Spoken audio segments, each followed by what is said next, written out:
नमस्कार विद्यार्थी मित्रांनो, आपण पाहत आहोत अंकगणिती श्रेणी हे प्रकरण आणि या आधीच्या म्हणजे या प्रकरणाच्या पहिल्या व्हिडिओमध्ये आपण काही मूलभूत संकल्पनांचा अभ्यास केला आहे। अगोदर त्या कोणकोणत्या संकल्पना आहेत त्या आपण या ठिकाणी उजळणी घेऊ आणि त्यानंतर आपण पुढे व्हिडिओला सुरुवात करूया। तर आपण या प्रकरणाच्या सुरुवातीला मूळ संकल्पना शिकलो ती म्हणजे क्रमिका।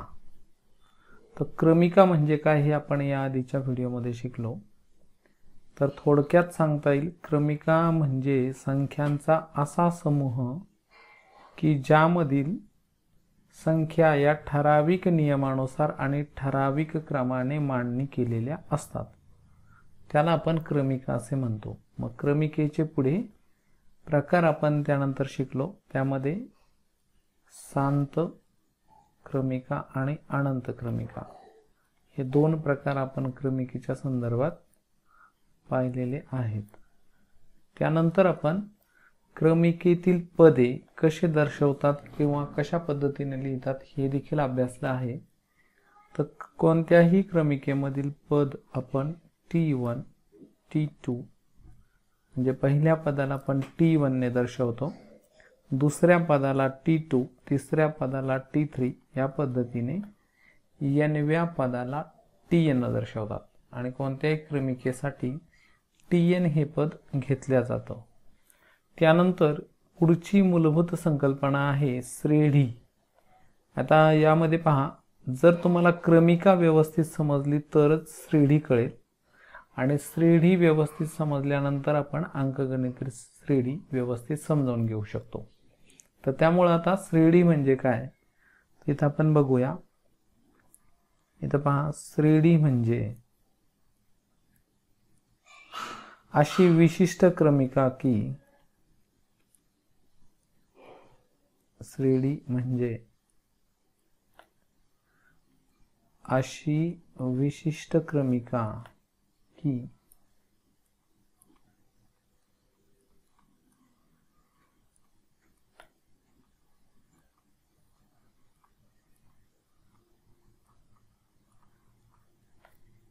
जिच्या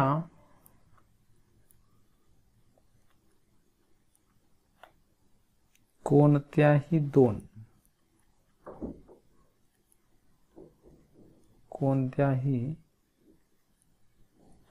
दोन क्रमागत पदांमधील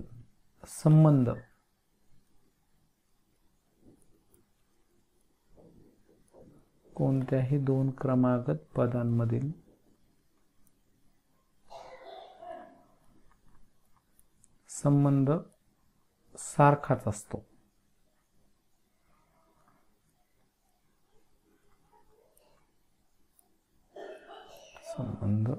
सारखाच असतो।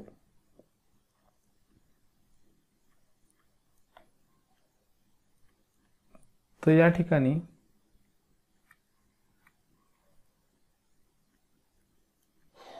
श्रेणी म्हणजे काय हे यावरून आपल्या लक्षात येईल। तर या ठिकाणी पहा, श्रेणी ही अशा प्रकारची एक विशिष्ट क्रमिका आहे की जिच्या कोणत्याही दोन क्रमागत पदांमधील संबंध सारखा असतो। म्हणजे आता लक्षात घ्यायचं आपल्याला, श्रेणी होण्यासाठी आधी क्रमिका असणं आवश्यक आहे। दिलेल्या संख्यांचा संच हा जर क्रमिका नसेल तर तो श्रेणी होऊ शकणार नाही। उदाहरणार्थ समजा आपण या ठिकाणी संख्यांचा समूह घेतला 1, 7, 25, 31, 37 या पद्धतीने, तर हा संख्यांचा समूह आहे, संच आहे, परंतु हा क्रमिका नाहीये, कारण या समूहामधील संख्या ठराविक नियमानुसार आणि ठराविक क्रमाने मांडणी केलेला नाहीये आणि म्हणून हा समूह क्रमिका होणार नाही। हा जर क्रमिका असणार नाही,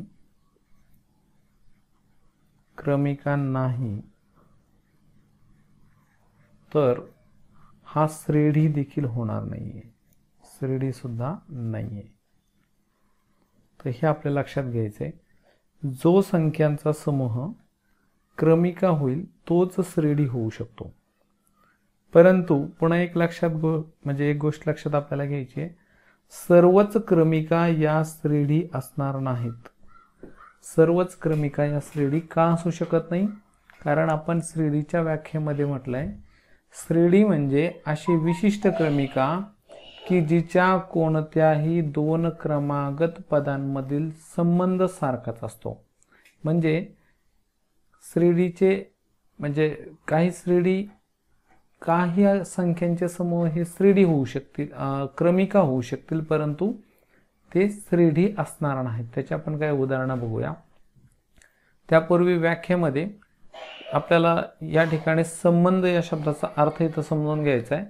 संबंध म्हणजे बेरीज, वजाबाकी, गुणाकार किंवा भागाकार या चार क्रियांपैकी कोणतीही एक क्रिया जर समान पद्धतीमध्ये दिलेल्या संख्यांच्या समूहामध्ये आढळली तर मग तो संख्यांचा समूह म्हणजेच ती क्रमिका ही श्रेणी असणार आहे। त्याचे आपण उदाहरणं या ठिकाणी पाहणार आहोत। तर यामध्ये आपण पहिलं उदाहरण घेऊया। इथं समजा इथं आपण घेतलेली आहे संख्या 1, 4, 7, 10, 13 या पद्धतीने आपण संख्यांचा समूह घेतला। तर हा जो संख्यांचा समूह आहे यामध्ये पहिलं पद म्हणजे T1 1 आहे, T2 4 आहे, T3 7 आहे। इथे जर आपण लक्षात घेतलं तर कोणत्याही दोन क्रमागत पदांमधील संबंध म्हणजे पहा, 1 मध्ये आपण 3 मिळवले, या संख्येमध्ये आपण 3 मिळवले तर आपल्याला पुढची संख्या 4 मिळते। 4 मध्ये आपण 3 परत मिळवले तर पुढची संख्या 7, 7 मध्ये 3 मिळवल्यास 10, 10 मध्ये 3 मिळवल्यास 13 या पद्धतीने। म्हणून हा संख्यांचा समूह हा क्रमिका आहे आणि क्रमिका आहे म्हणून हा श्रेणी सुद्धा आहे, हे लक्षात घ्यायचं। हा श्रेणी पण आहे। त्यानंतर दुसरं उदाहरण आपण इथे घेणार आहोत। समजा 1 त्यानंतर पुढचं पद आपण घेऊ 2, पुन्हा 4, 8, 16 या पद्धतीने। तर हा जो संख्यांचा समूह आहे हा या ठिकाणी कसा मिळतोय आपल्याला, हा अगोदर क्रमिका आहे की हे आपल्याला समजून घ्यायचंय, नंतर ती श्रेणी होईल का ते आपण पाहणार आहोत। तर इथं या संख्यांच्या समूहामध्ये आपल्याला ठराविक नियम आणि ठराविक क्रम हा महत्त्वाचा आहे। तर पहिल्या पदाला म्हणजे 1 ला आपण 2 ने गुणलं, इथं काय केलं आपण 1 ला 2 ने गुणलेलं आहे, मग गुणाकार आला 2, मग परत 2 ला पुन्हा 2 ने गुणलं म्हणजे 4, 4 ला 2 ने गुणलं पुन्हा म्हणजे 8, 8 ला परत 2 ने गुणलं म्हणजे 16। या पद्धतीने आधीच्या कोणत्याही पदाला जर आपण 2 ने गुणलं तर येणारा गुणाकार जो आहे तो पुढचं पद असणार आहे। तर या पद्धतीने आपल्याला आधीच्या पदाला 2 ने गुणून पुढचं पद इथं शोधता येतं। म्हणजे हा संख्यांचा समूह क्रमिका आहे आणि क्रमिका आहे म्हणून हा सुद्धा काय होईल, श्रेणी आहे। हा समूह सुद्धा श्रेणी आहे। त्यानंतर इथं आपण तिसरं उदाहरण घेऊया।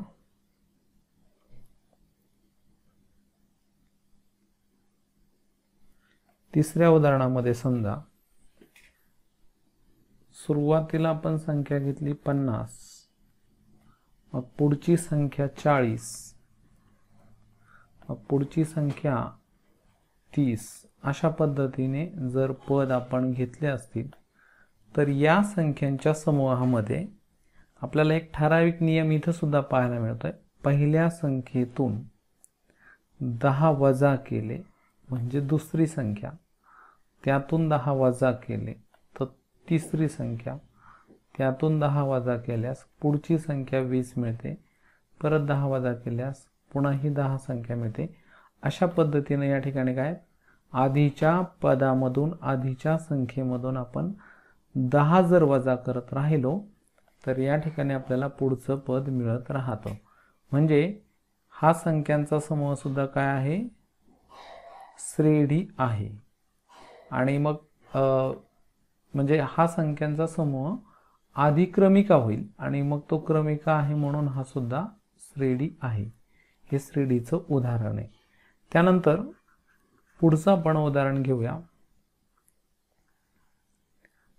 इथं पहा, समजा आपण संख्या घेतली या ठिकाणी 100. मग 100ला 2ने भाग दिल्यास पुढची संख्या जी मिळते 50. मग 25.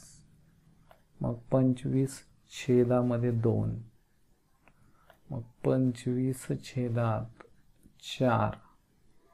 आणि या पद्धतीनं इथं या संख्यांच्या समूहामधील पद संख्या आपण जर घेतल्या असतील तर हा संख्यांचा समूह देखील ठराविक नियमानुसार ठराविक क्रमाने मांडणी केलेलाच आहे.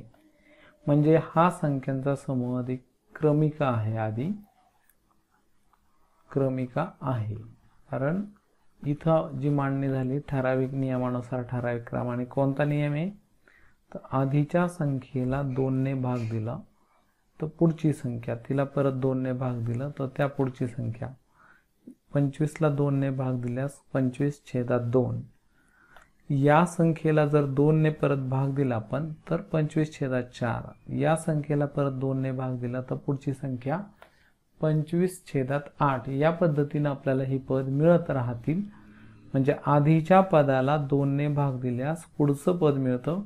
हा ठराविक नियम या संख्यांच्या समूहांना लागू होतो म्हणून ही क्रमिका आहे. आणि ही क्रमिका आहे म्हणून ही श्रेणी सुद्धा आहे.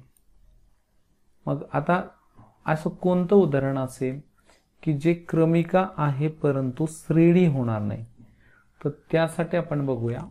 या ठिकाणी पहा, पुढचं आपण उदाहरण घेऊ. इथं 1, 4, 9, 16, 25, 36. तर या पद्धतीमध्ये आपण जर संख्या घेतल्या तर हा संख्यांचा समूह इथं पहा 1, 4, 9, 16. तर इथं आपण आधीच्या पदामध्ये विशिष्ट संख्या मिळवून पुढची इथं मिळत नाहीये, कारण 1 मध्ये 3 मिळवल्यास 4 मिळेल. पण मग 9 मिळण्यासाठी आपल्याला 4 मध्ये 5 मिळवावे लागतील. म्हणजे समान पद मिळवून आपल्याला ही क्रमिका, हा समूह मिळत नाहीये. मग ही क्रमिका होईल का नाही, तर ही क्रमिका आहे. कारण क्रमिकेची व्याख्या काय आहे, ठराविक नियमानुसार जर मांडणी झालेली असेल पदांची आणि ठराविक क्रम दिला असेल तर तो समूह क्रमिका असतो. तर या ठिकाणी पहा, 1 ही जी संख्या आहे, जर नीट तुम्ही ऑब्झर्व केलं, व्यवस्थित जर पाहिलं तर आपल्या लक्षात येईल की हा संख्यांचा समूह म्हणजे पूर्ण वर्ग संख्यांचा समूह आहे. म्हणजे इथं हे नैसर्गिक संख्यांचे वर्ग आहेत. याला आपण जर दुसऱ्या पद्धतीत लिहिलं, 1 चा वर्ग, 2 चा वर्ग, 3 चा वर्ग, 4 चा वर्ग, 5 चा वर्ग आणि 6 चा वर्ग, या पद्धतीने आपल्याला हा संख्यांचा समूह मिळतो. म्हणजे थोडक्यात नैसर्गिक संख्यांचे वर्ग या समूहामध्ये आपण घेतलेले आहेत. आणि जर नैसर्गिक संख्यांचे वर्ग या ठिकाणी घेतले असतील तर हा समूह क्रमिका आहे. कारण क्रमिकेची व्याख्या सांगते आपल्याला ठराविक नियमानुसार ठराविक क्रमाने मांडणी झाल्यास तो समूह क्रमिका असतो. तर हा समूह क्रमिका आहे. परंतु आता श्रेणी होईल का, तर श्रेणी आपल्याला सांगते क्रमिका म्हणजे श्रेणी म्हणजे अशी विशिष्ट क्रमिका. म्हणजे श्रेणी होण्यासाठी क्रमिका असणं आवश्यक आहे. तर ही क्रमिका आहे. पण श्रेणी होण्यासाठी पुढे आपल्याला सांगितले श्रेणी म्हणजे अशी विशिष्ट क्रमिका की जिच्या कोणत्याही 2 पदामधील संबंध सारखाच असला पाहिजे. आणि संबंध या शब्दाचा अर्थ आपण बघितलाय, त्या 2 पदा म्हणजे आधीचं पद, आधीच्या पदामध्ये एखादी विशिष्ट संख्या मिळवून किंवा त्यामधून वजा करून किंवा त्या आधीच्या पदाला एखाद्या विशिष्ट संख्येने गुणून किंवा भाग देऊन पुढचं पद जर आलं या 4 क्रियापैकी एक क्रिया करून तर ती क्रमिका श्रेणी होईल. मग या ठिकाणी काय होतंय, आधीच्या पदाला कोणत्याही संख्येनं म्हणजे गुणलं किंवा भाग दिला किंवा मिळवले किंवा वजा केले तर पुढचं पद इथे मिळत नाहीये. म्हणजे हे उदाहरण क्रमिका आहे परंतु हे उदाहरण श्रेणी नाही, हे आपल्याला लक्षात घ्यायचं आहे. हे श्रेणी नाही कारण आपल्याला कोणत्याही दोन क्रमागत पदांमधील एकानंतर एक येणाऱ्या पदांमधील संबंध याचा अर्थ त्यांच्यातील बेरीज वजाबाकी गुणाकार किंवा भागाकार सारखाच मिळत नाही. म्हणजे थोडक्यात कोणत्याही पदामध्ये एखादी संख्या मिळवून किंवा वजा करून किंवा विशिष्ट संख्येने गुणून किंवा भाग देऊन आपल्याला पुढची संख्या मिळत नाही, म्हणून ही क्रमिका होईल परंतु श्रेणी नाहीये. मग अजून एखादं उदाहरण आपल्याला असं घेता येईल का? तर नक्कीच आपण घेऊ शकतो. इथं पहा 1 8 27 64 125 आणि या पद्धतीने. तर हा जो संख्यांचा समूह आहे हा सुद्धा क्रमिका होईल, कारण या ठिकाणी आपण ज्या संख्या घेतलेल्या आहेत या पूर्ण घन संख्या आहेत, म्हणजे नैसर्गिक संख्यांचा घन आहे. 1 चा घन, 2 चा घन, 3 चा घन, 4 चा घन, 5 चा घन आणि अशा पद्धतीने आपण नैसर्गिक संख्यांचे घन या ठिकाणी घेतलेले आहेत. मग हे जर नैसर्गिक संख्यांचे घन असतील तर मग इथं काय होईल, हा संख्यांचा समूह क्रमिका आहे, कारण यातील प्रत्येक पद ठराविक नियमानुसार आणि ठराविक क्रमाने मांडणी केलेलं आहे. परंतु ही क्रमिका श्रेणी नाही, कारण यातील कोणतंही पद आधीच्या पदामध्ये विशिष्ट संख्या मिळवून किंवा वजा करून किंवा गुणून किंवा भाग देऊन मिळत नाही. म्हणजे थोडक्यात कोणत्याही दोन क्रमागत पदामधील संबंध हा स्थिर नाही, समान नाही, म्हणून ही क्रमिका श्रेणी नाही. तर मित्रांनो, श्रेणी म्हणजे काय हे आपल्या या ठिकाणी लक्षात आलं असेल. पहा, श्रेणी म्हणजे सर्वच क्रमिका या श्रेणी नाही आहेत. श्रेणी म्हणजे अशा प्रकारच्या विशिष्ट क्रमिका की जिच्या कोणत्याही दोन क्रमागत पदामधील संबंध हा स्थिर असतो, समान असतो. तर श्रेणी नंतर आता आपल्याला पाहायचा आहे पुढचा भाग, श्रेणीचे प्रकार. श्रेणीचे प्रकार आपण या ठिकाणी पाहूया. तर श्रेणीचे मुख्य 3 प्रकार आहेत. श्रेणीचे प्रकार, त्यामध्ये नंबर 1 अंकगणिती श्रेणी,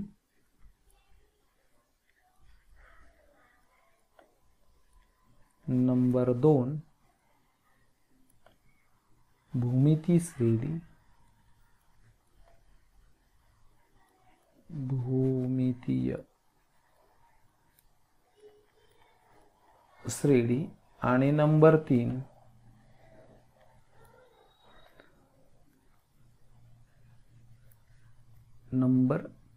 तिसरा जो प्रकार आहे तो संवादी श्रेणी. संवादी श्रेणी. तर या पद्धतीमध्ये श्रेणीचे एकूण 3 प्रकार आहेत. तर यापैकी आपल्याला या वर्षी अभ्यासक्रमाला फक्त पहिला प्रकार आहे अंकगणिती श्रेणी.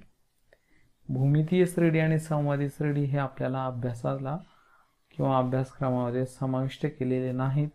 हे तुम्हाला पुढच्या 11वी आणि 12वीच्या वर्गामध्ये शिकायचे आहेत. तर अंकगणिती श्रेणी, आता जर तुम्हाला श्रेणी समजली असेल तरच अंकगणिती श्रेणी व्यवस्थित लक्षात येईल. आणि हा जो क्रम आहे या प्रकरणाचा, तर पहा, अगोदर सगळ्यात महत्त्वाचं म्हणजे तुम्हाला सगळ्यात मूळ गोष्ट क्रमिका म्हणजे काय तर हे समजणं गरजेचं आहे. क्रमिका कळाल्यानंतर तुम्हाला कळणार आहे श्रेणी, आणि श्रेणी कळाल्यानंतर आपण अंकगणिती श्रेणी समजावून घेऊ शकतो. अंकगणिती श्रेणी तर या पद्धतीनं या संकल्पना आपल्याला दिलेल्या आहेत. तर आपण क्रमिका म्हणजे काय हेही समजून घेतलंय, श्रेणी म्हणजे काय हेही समजून घेतलंय.